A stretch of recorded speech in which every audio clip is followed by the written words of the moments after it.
Just over a year ago, Sergeiy Stakhovsky's life was filled with professional tennis and spending time with his young family. But his Instagram grid shows how much it has changed.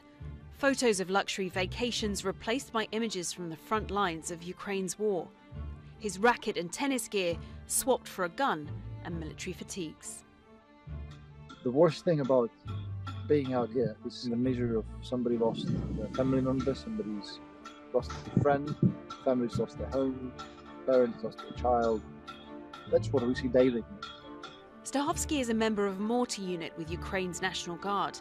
He's fiercely patriotic and says Russian athletes should be punished for their country's war.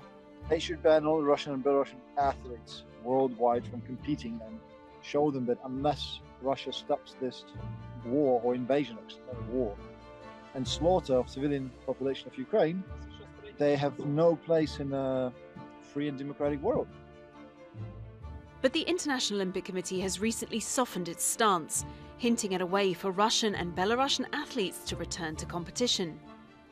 Ukraine's president has threatened to boycott next year's Paris Olympics and posted these pictures, which show Ukrainian athletes training, surrounded by damaged buildings and sports facilities.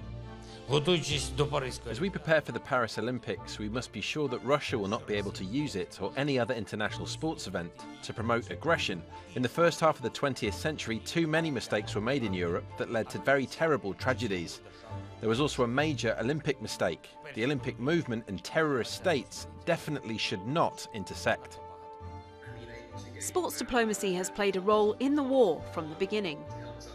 The Russian Grand Prix was removed from the Formula One calendar. The European Champions League final, due to be played in St. Petersburg, was withdrawn from Russia.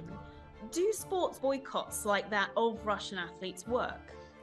The degree to which they work depends on what your measure of success is. If the object is to punish a nation state and to force its hand, then not necessarily. The evidence is. A single event is unlikely to do it. It was the longevity of the sporting sanctions against apartheid South Africa that eventually contributed to the change. The spirit of our army and the spirit of our is. For Stakhovsky, sitting in the ruins of his country's capital city, there is no doubt of the role of sports during war. We all believe that Olympics is fair. It's fair for sport. Equal opportunity. There's nothing equal in today's world in Ukraine. Joanna, Gasiorowska, Al Jazeera.